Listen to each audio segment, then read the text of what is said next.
Estas son las máquinas más pesadas y más grandes jamás construidas. Y son también las más vulnerables.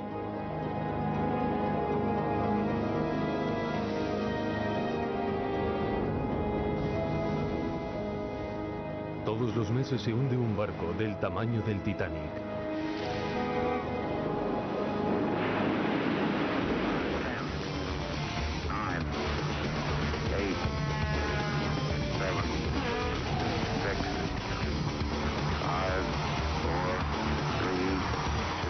Supermáquinas. Desastres marítimos.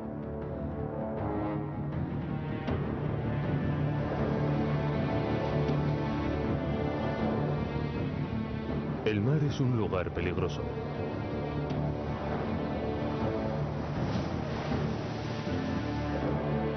Los barcos se construyen con la idea de poder resistir el poder destructivo de dos de las más mortíferas fuerzas de la naturaleza, los huracanes y los tifones.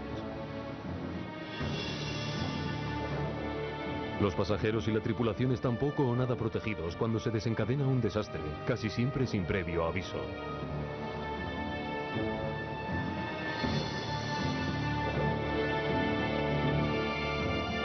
Los barcos se parten por la mitad.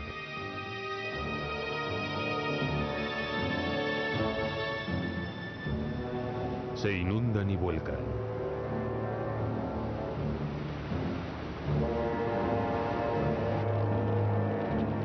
El mayor peligro es el fuego.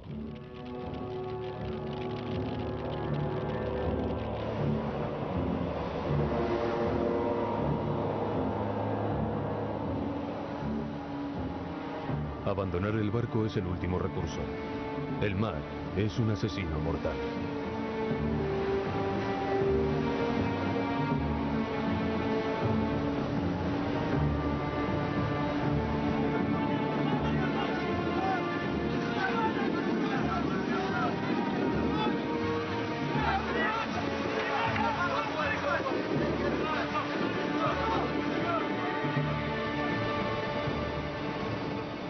En todo el mundo existen equipos de rescate preparados para arriesgar sus vidas intentando salvar a las víctimas de los naufragios.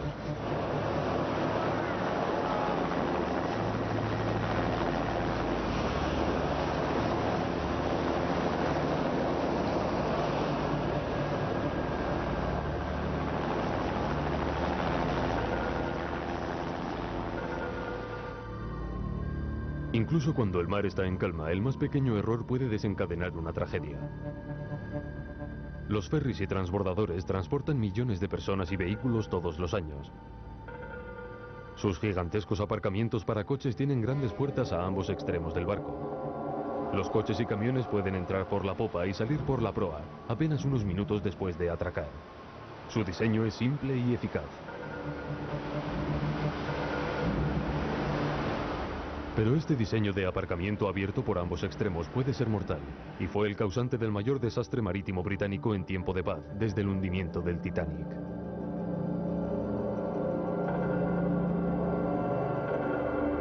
La tarde del 6 de marzo de 1987, el ferry Herald of Free Enterprise zarpó del puerto belga de Zeebrugge con destino a Inglaterra. El mar estaba en calma.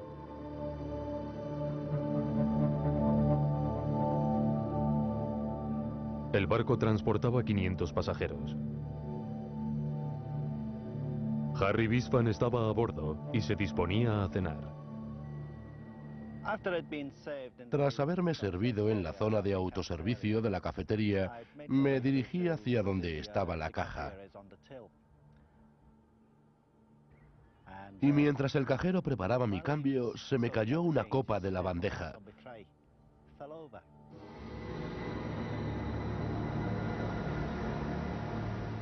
Estaba a punto de suceder lo impensable. Sin que nadie se diera cuenta, se había dejado abierta la puerta de proa. En cuanto el barco salió del puerto, el agua del mar empezó a entrar por la enorme puerta del aparcamiento. Oía pequeños ruidos, como si alguien hubiera tirado al suelo una copa de cristal. Otra persona dejó caer una taza y entonces oí un gran estruendo de platos rotos. En aquellos momentos no pensé en nada concreto. De hecho, la gente se lo tomó con alegría porque pensaba que tantas caídas seguidas eran motivo de risa.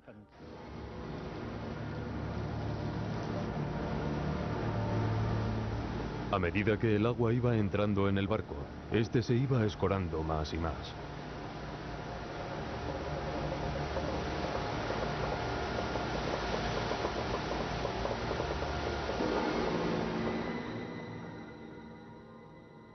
Alguien gritó algo sobre que el barco se estaba hundiendo y yo pensé, menudo idiota. No me entraba en la cabeza que el barco pudiera hundirse. Seguramente se estará enderezando, pensé. Pronto llegará un ejército de tripulantes con cubos y fregonas y dejará la cafetería más limpia que antes. 23 minutos después de dejar el puerto, el ferry se escoró y empezó a hundirse.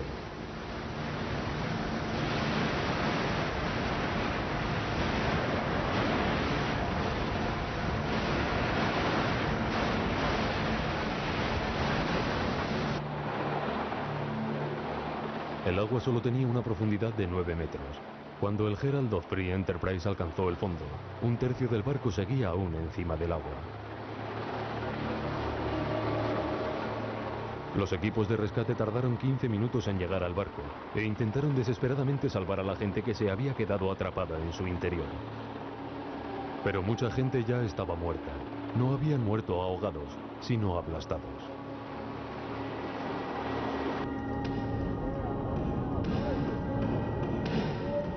Harry Bispham se vio atrapado en el barco y tuvo que luchar por su vida. En aquellos momentos entró un poco de luz, la suficiente como para ver que estaban intentando rescatarnos. Empezamos a gritar y a dar golpes y alguien nos oyó. Traían una especie de maza pesada y empezaron a golpear el cristal con ella. De pronto, el que estaba intentando romper el cristal dejó de golpear y se fue.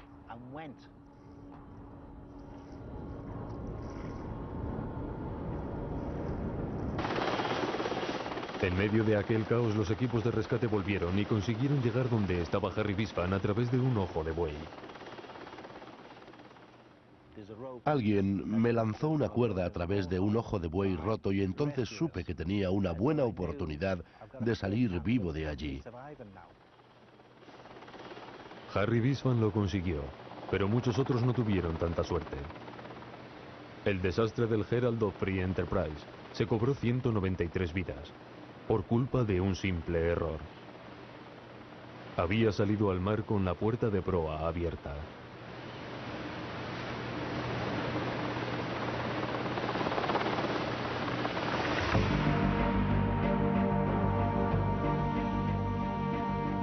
Tras rescatar el barco, los investigadores estudiaron los restos del naufragio.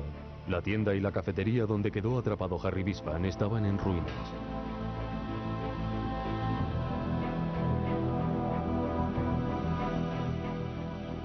En el aparcamiento, 126 coches y camiones aparecieron aplastados como si fuesen latas de refresco.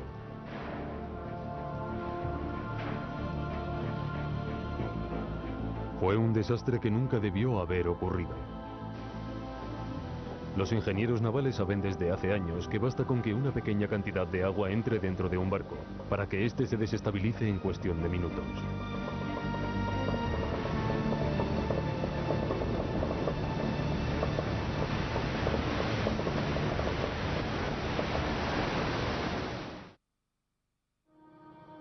La tragedia del Herald of Free Enterprise provocó muchos cambios. Uno de los principales fue la instalación de cámaras de vídeo, que permiten al capitán asegurarse de que las puertas de proa están cerradas antes de zarpar. Pero aún había muchos ferries operando por el mundo sin las medidas de seguridad adecuadas. Como era de esperar, 6 años después volvió a cometerse otro error, que fue el origen de una tragedia de proporciones aún mayores. Esta vez murieron más de 800 personas.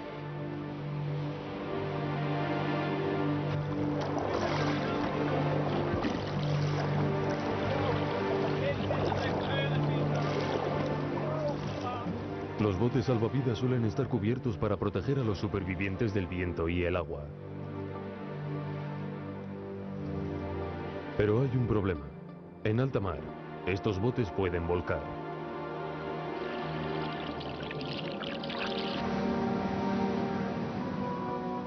En septiembre de 1994, una terrible tragedia se cernió sobre otro ferry. Hubo pocos supervivientes. La experiencia aún sigue sobrecogiendo a Paul Barney. El mar se nos venía encima y nos lanzaba de lado a lado.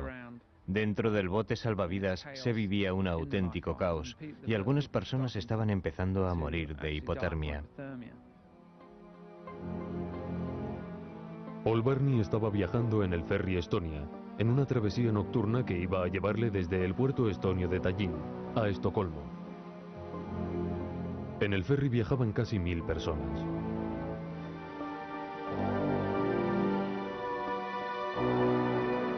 La mayoría de los pasajeros estaba durmiendo en sus camarotes cuando el barco se vio atrapado en una fuerte tormenta. Olas de 9 metros chocaban contra la proa del Estonia. La fuerza de las olas debilitó los goznes de la protección de la puerta de proa. De pronto uno de los goznes se partió bruscamente. 20 minutos después la protección se rompió y el agua empezó a entrar en el barco. En un principio en el puesto de mando nadie se percató de la situación. Su barco estaba empezando a hundirse. Estonia, ¿qué ocurre? Responda, por favor. Sin aviso previo, la tripulación y los pasajeros tenían pocas posibilidades de escapar. Mi primera reacción fue intentar encontrar una salida. Quería encontrar un bote o un chaleco salvavidas. En aquellos momentos estaba realmente preocupado porque veía que el agua estaba entrando en el barco. No veía forma de salir de allí y creía que aquel era mi final. Paul Barney vio un bote salvavidas. Lo lanzó al agua, pero en cuanto subió al bote, una enorme ola lo hizo volcar.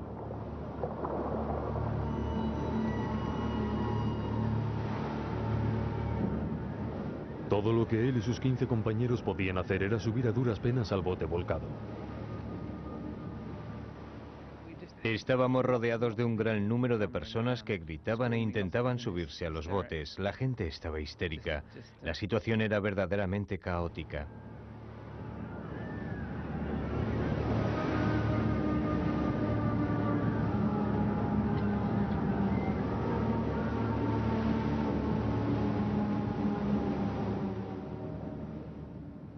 En esos momentos no puedes pensar con claridad, no actúas con rapidez, no haces lo que deberías hacer, no eres tú, te sientes perdido.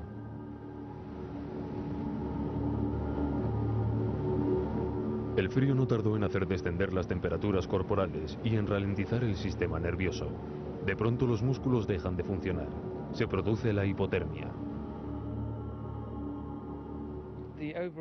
La hipotermia hace que sientas la necesidad de bajar la cabeza y quedarte dormido. Pero yo sabía que en una situación como aquella quedarte dormido equivalía a una muerte segura. Supongo que fue esa urgencia que tiene el ser humano de rebelarse contra la inminencia de la muerte, lo que me hizo seguir buscando la forma de salir vivo de aquella situación. Oteaba el horizonte en busca de helicópteros u otros barcos, cualquier cosa que pudiera salvarme.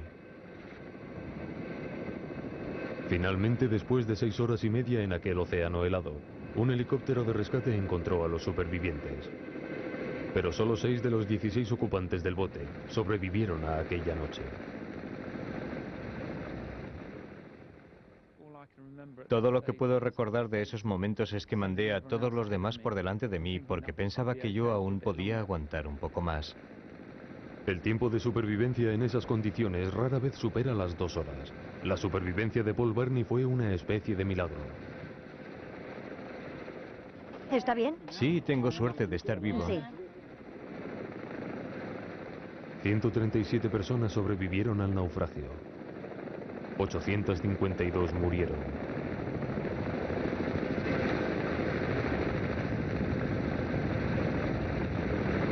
Si los botes salvavidas hubiesen sido más estables, hubiera sobrevivido un número mayor de tripulantes y pasajeros.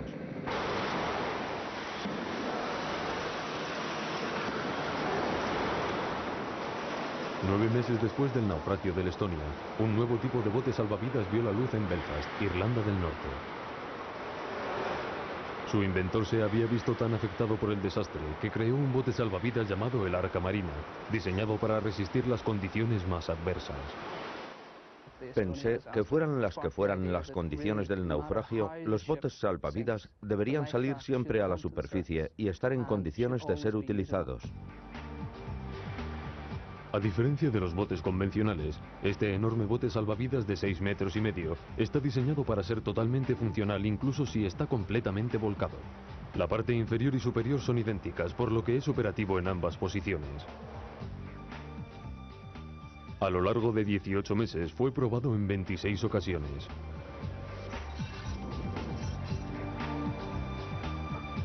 Pero el bote era solo una parte de un nuevo sistema de salvamento. El mayor reto es conseguir que la gente pueda subir y bajar de los botes de forma rápida y segura. Los creadores del Arca Marina inventaron una rampa telescópica que conecta directamente el barco con el bote. Se inspiraron en los edificios en construcción, en los que los escombros se trasladan a los contenedores por medio de enormes tubos flexibles. El Arca Marina tiene un diseño revolucionario, pero para superar las estrictas normas de seguridad de la industria marítima, debe probarse en las condiciones climáticas más extremas. Y eso no fue fácil de encontrar. Buscamos mal tiempo en la costa norte de Irlanda, en las proximidades de la isla de Man, e incluso enviamos un equipo a las Islas Malvinas. Fue un periodo de 18 meses, que solo puedo describir como de pura agonía.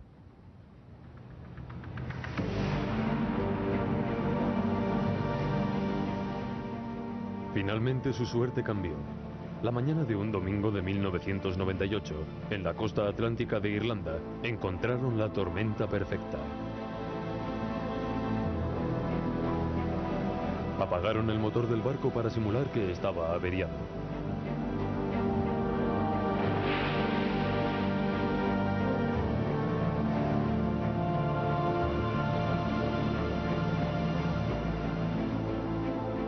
En lugar de arriesgar vidas humanas, utilizaron bolsas de agua equivalentes al peso de 430 personas.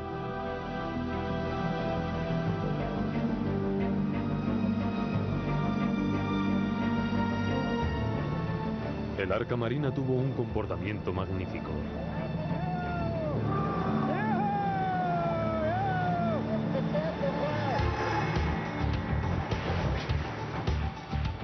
En la actualidad, en el centro de entrenamiento PNO de Gran Bretaña, los marinos están aprendiendo a utilizarlo. Agáchate, agárrate de la barra horizontal y déjate caer con las manos sobre la cabeza. El Arca Marina está siendo instalado en los nuevos ferries de pasajeros. En el caso de que ocurriera otra tragedia como la de el Estonia, el nuevo bote facilitaría la supervivencia de más personas.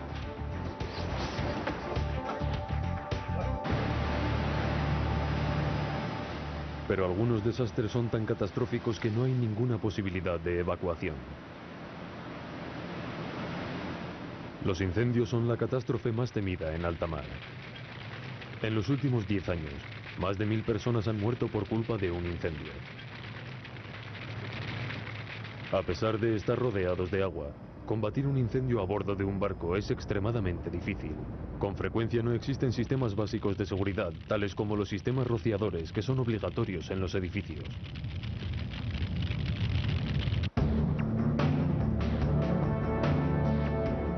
El 6 de abril de 1990, el Scandinavian Star viajaba de Noruega a Dinamarca, con 383 pasajeros y una tripulación de 98 personas. Cerca de un tercio de esas personas no llegaría a su destino con vida.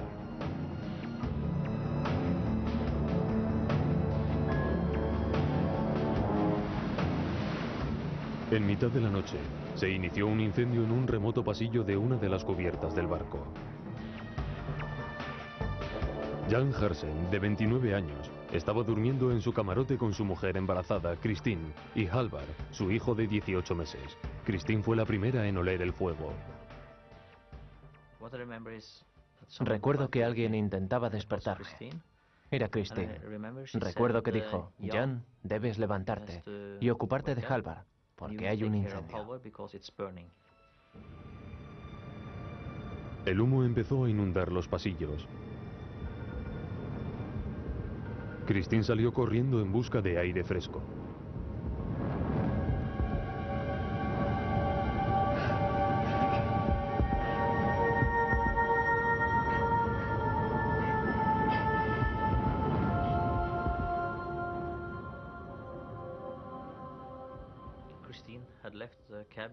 Christine había salido del camarote, así que saqué a Halvard de su cama. Le cogí así entre mis brazos y salí del camarote. Fue entonces cuando me di cuenta de que estaba ocurriendo algo muy grave.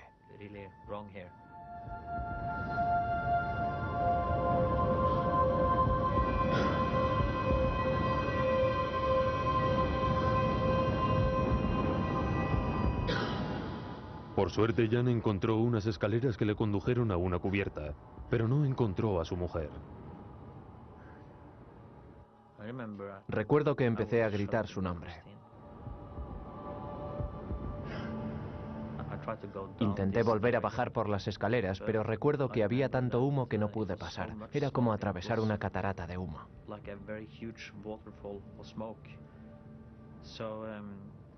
Tuve que aceptar que no tenía sentido intentar volver a entrar dentro del barco.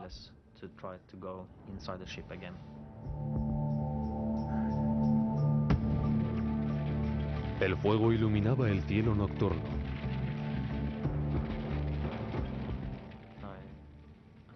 Se trata de un gran desastre.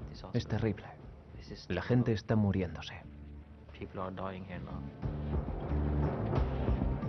Jan nunca volvió a ver a Christine. Para salvar a su joven hijo tuvo que abandonar el barco. Padre e hijo sobrevivieron y fueron recogidos por otro ferry.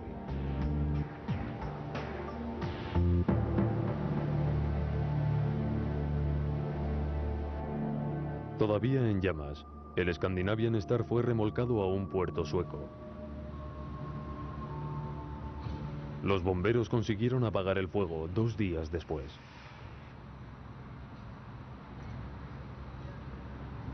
Expertos de varios países pusieron en marcha una investigación exhaustiva. Descubrieron que varios problemas se habían confabulado para originar el desastre. Las zonas de pasajeros no tenían detectores de humo ni sistemas de rociadores. Las salidas de emergencia estaban mal señalizadas. La tripulación estaba formada por marinos de 9 países diferentes y hubo problemas de comunicación entre ellos.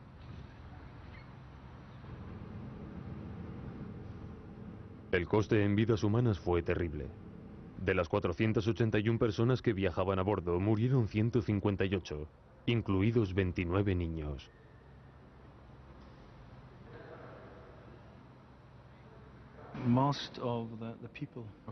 Encontramos a la mayoría de las víctimas muertas en sus camarotes. Otros estaban en los pasillos. Y hubo muchas personas que murieron justo al lado de una salida de incendios. El cadáver de Christine Hersem fue encontrado en un pasillo cercano a una puerta que conducía a la cubierta. Los investigadores querían averiguar por qué ella y otros pasajeros no lograron salvarse. El equipo de investigadores noruegos construyó un modelo a escala natural del pasillo y las escaleras del Scandinavian Star. También utilizaron materiales no dañados del barco para recrear el fuego.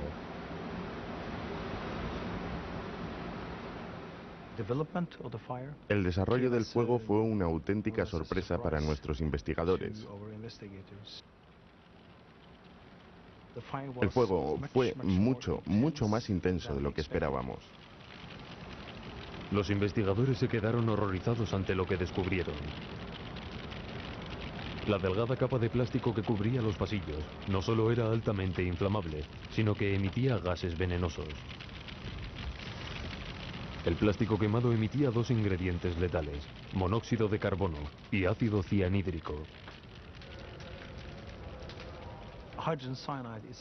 El ácido cianhídrico es un gas que puede matar a una persona en cuestión de minutos o incluso en 1 minuto. Es el mismo gas que utilizó Hitler durante la guerra para matar a los judíos en la cámara de gas. Incluso el origen del fuego fue horrible. Los investigadores sospechan que un pirómano dio fuego a 2 bolsas de ropa y mantas. Creen que lo hizo en su camarote, por lo que nunca conoceremos sus motivos.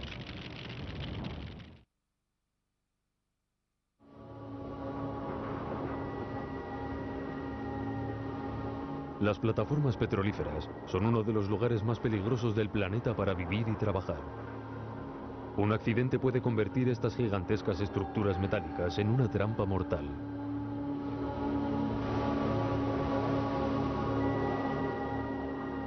Estas plataformas están situadas muy por encima del nivel del mar, por lo que si se produce un desastre, resulta muy difícil escapar de ellas. Una tragedia ocurrida en 1988 iluminó el cielo nocturno y dejó sin habla a la industria petrolífera.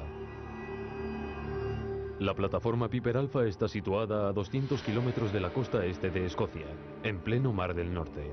Un escape de gas por culpa de una válvula defectuosa causó una gran explosión. Muchos hombres saltaron de la plataforma para morir en un mar en llamas.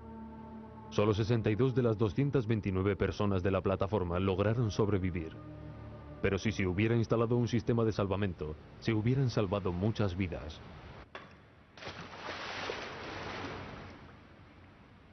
13 años antes de la tragedia de Piper Alpha, un equipo de ingenieros noruegos ideó un ingenioso sistema de salvamento. Su intención era crear un sistema de botes salvavidas de caída libre. En vez de tener que bajar los botes hasta el agua, bastaría con dejarlos caer. En cuestión de segundos, la gente que se encontrara en los botes podría escapar de las llamas a toda velocidad. La clave de una buena idea, de un buen invento, es encontrar una solución sencilla a un problema complicado. La idea de un bote salvavidas de caída libre no era nueva. Se remonta al año 1893, pero ahora había llegado el momento de desarrollarla.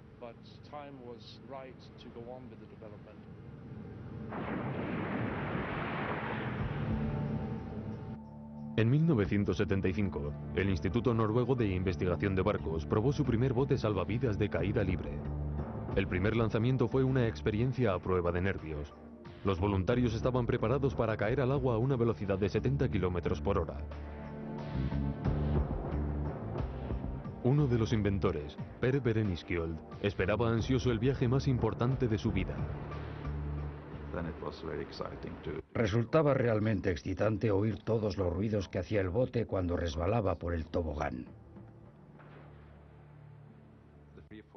La caída libre duró un poco más que un segundo y fue una experiencia muy especial.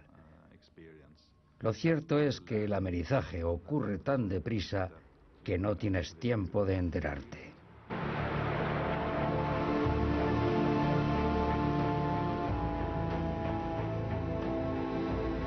El bote estaba rodeado de un sistema externo de rociadores para protegerlo de las llamas.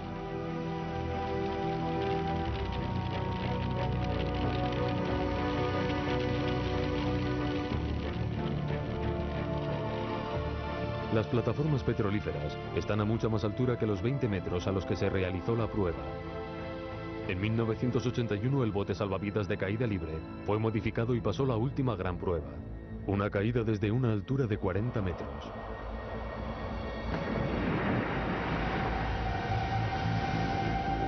Aún había que seguir trabajando. El bote era excesivamente inestable.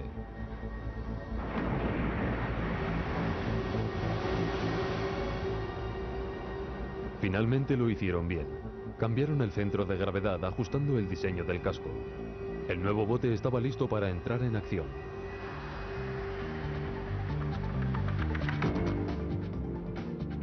En la actualidad, la mayoría de las plataformas petrolíferas del mundo cuentan con botes salvavidas de caída libre.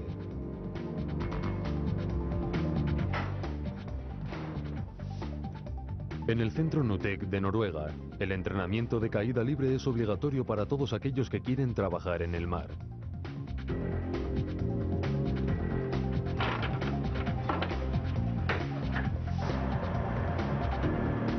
Esta increíble embarcación es la culminación de años de pruebas y representa el sistema más avanzado de conseguir escapar de un foco de peligro.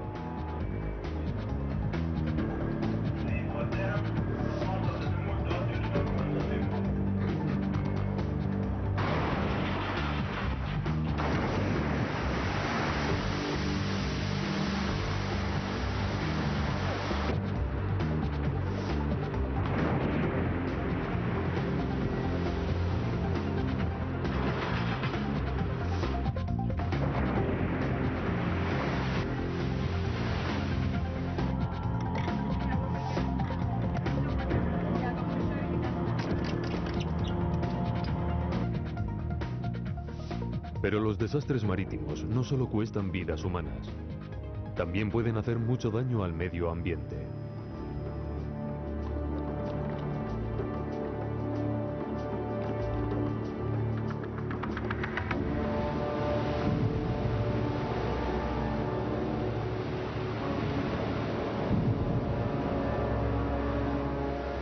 Los barcos petroleros son cada vez más grandes. En la actualidad pueden llegar a tener una longitud de 400 metros. Pero más grande no siempre significa mejor.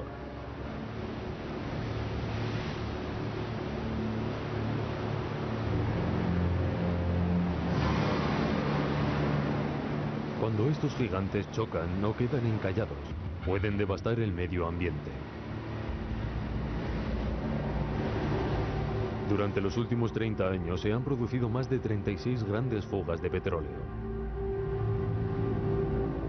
La más grave fue la de la Moco Cádiz, que derramó su carga en la costa atlántica de Francia en 1978.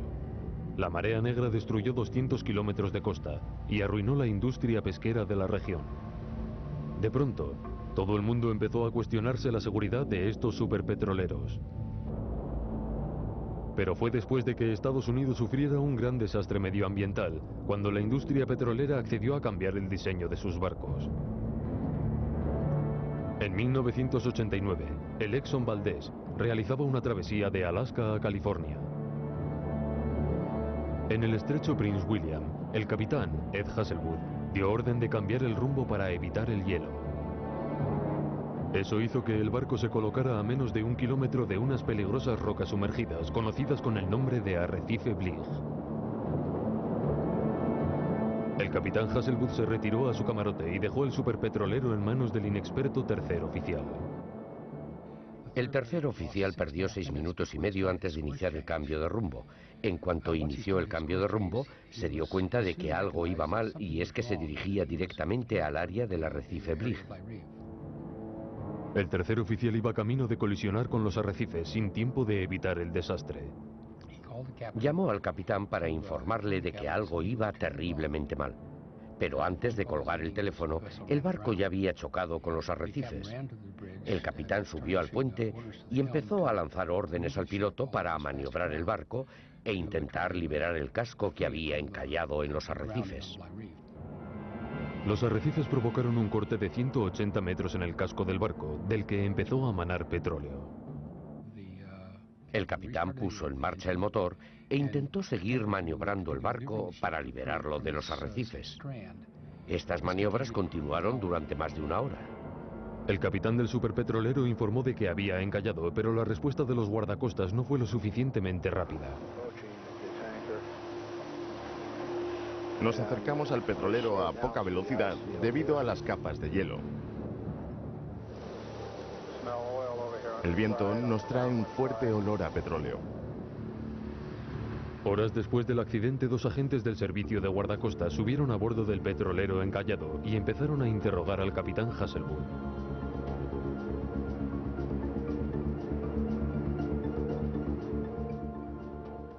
Los agentes del servicio de guardacostas notaron que el capitán despedía un fuerte olor a alcohol. Investigaciones posteriores analizaron una grabación con la voz del capitán.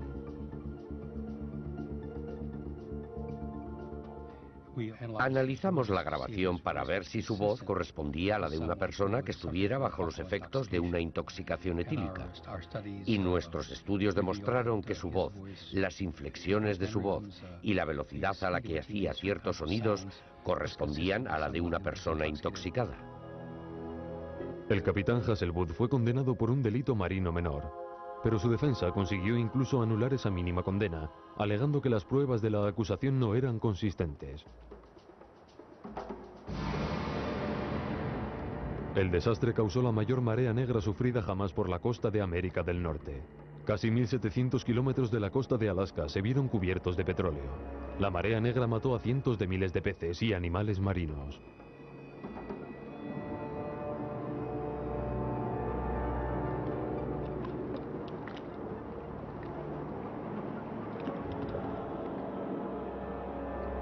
Las operaciones de limpieza duraron más de 3 años y costaron el equivalente a 3.000 millones de euros.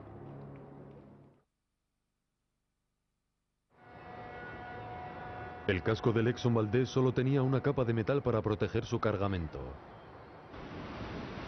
Después del desastre se protegió el casco de los petroleros con una segunda capa de metal. En la actualidad, solo los petroleros de doble casco tienen permiso para entrar en aguas estadounidenses. Pero ni siquiera un doble casco ofrece una seguridad total. Para construir barcos cada vez más seguros, los ingenieros rompen barcos para poner a prueba sus diseños.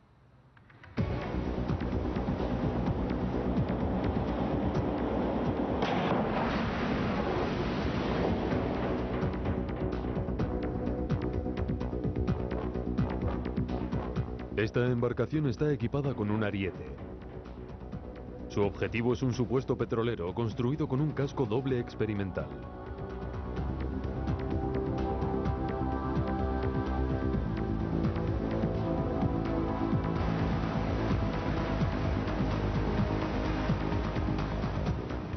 Estas colisiones de prueba se realizan para calcular la resistencia de los materiales empleados en el diseño de los cascos.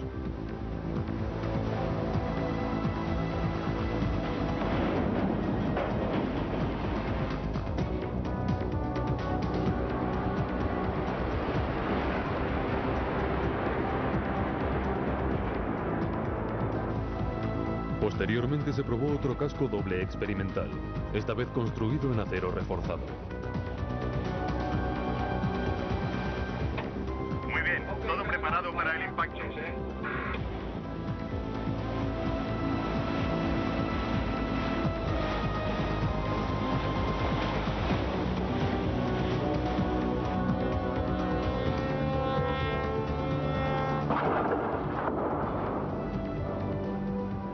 Si el Exxon Valdez hubiera contado con un casco doble como este, se hubiera evitado la marea negra. Pero hay una forma mejor de proteger el medio ambiente: evitar cualquier tipo de colisión.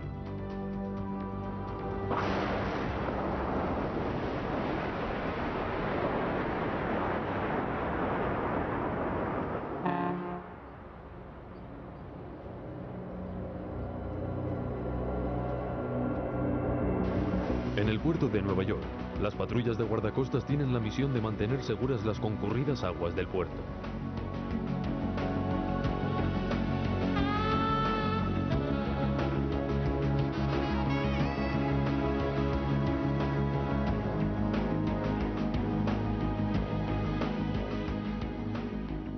Para evitar accidentes, una unidad especial del servicio de guardacostas estudia detalladamente los movimientos de todos los barcos.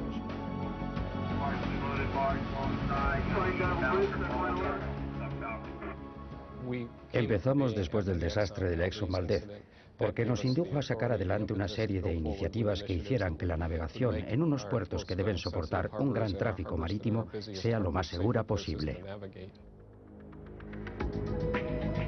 El radar y las cámaras dirigidas por control remoto vigilan a una distancia de 100 kilómetros de la costa. La mayoría de los barcos ignoran que todos los movimientos que realizan están siendo cuidadosamente vigilados.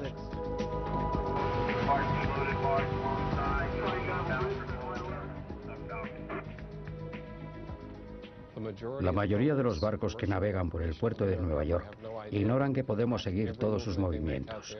Somos los ojos y los oídos del petrolero que se acerca a una curva. Podemos decirle qué hay detrás de esa curva. Podemos indicarle las maniobras que tienen que realizar a dos navíos que se están aproximando mutuamente y que no han establecido contacto visual por culpa de la niebla. Por eso el puerto de Nueva York es un puerto seguro. Contamos con el apoyo de la tecnología y las leyes. Lo que debemos aprender a controlar es lo que llamamos el factor humano.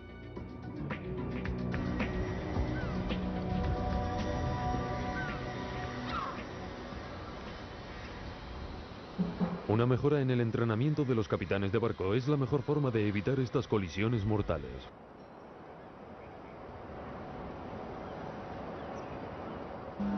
En el centro marítimo Warsas, en el sur de Inglaterra, capitanes de todo el mundo mejoran su capacidad para manejar sus barcos.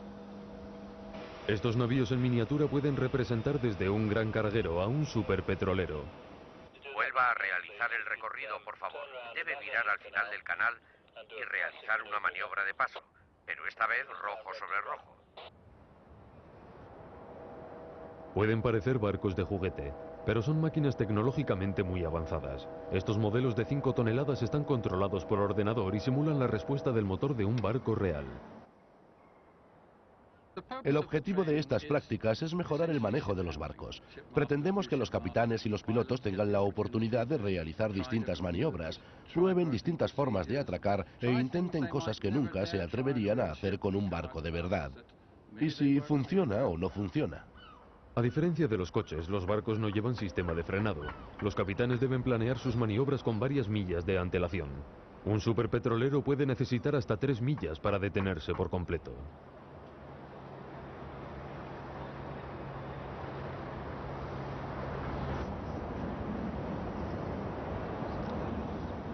Y cuando dos barcos pasan muy cerca el uno del otro, las olas que generan crean serios problemas de maniobrabilidad.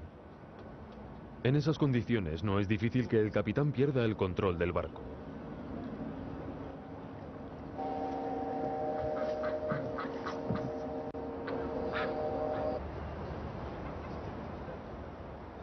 Incluso las tripulaciones mejor entrenadas son vulnerables.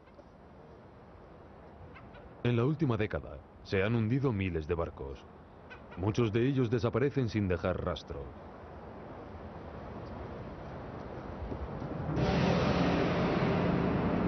El mar está sembrado con sus restos. Pero en la actualidad, la tecnología moderna nos permite investigar las causas de los accidentes y descubrir exactamente dónde estuvo el fallo. El barco de mayor tamaño en hundirse sin dejar rastro fue el carguero británico Derbyshire. Medía casi 300 metros de largo, el equivalente a la longitud de 3 campos de fútbol. Pero en septiembre de 1980 desapareció sin dejar rastro en medio de un tifón en el mar de China. Los 44 miembros de la tripulación desaparecieron con el barco. Durante muchos años, no se tuvo ninguna pista acerca de la causa del hundimiento.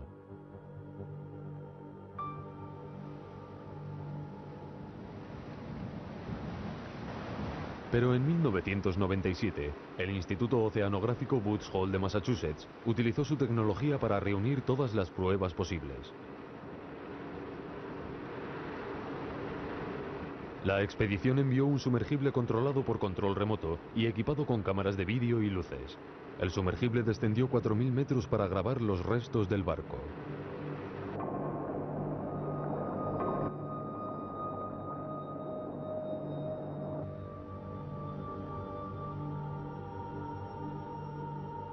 Ahí está. ¿Dónde estamos ahora? Lo que encontraron fue increíble. El Derbyshire se había roto en más de 2.000 pedazos. Tras un meticuloso análisis, se cree que el terrible accidente fue causado por una escotilla mal cerrada en la proa del barco.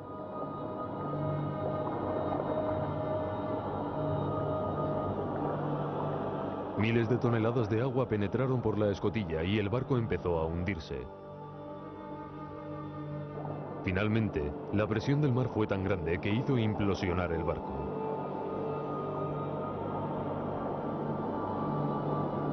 Lo que nunca sabremos es qué ocurrió exactamente en los minutos previos al hundimiento del Derbyshire. Si los barcos tuvieran cajas negras como los aviones, sería mucho más fácil establecer las causas de los accidentes.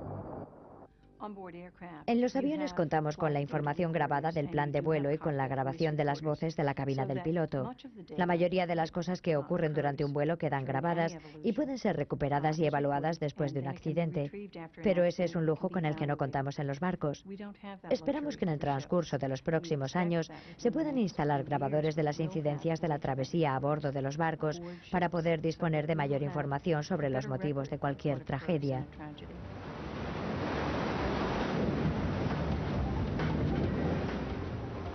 Solo analizando los desastres marítimos, podremos mejorar los sistemas de seguridad que ayudarán a salvar vidas y a proteger el medio ambiente.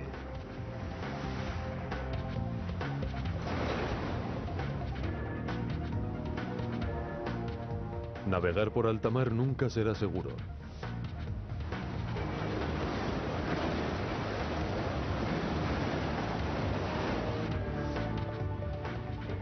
Las tormentas pueden surgir en cualquier momento. Nadie está a salvo de lo inesperado.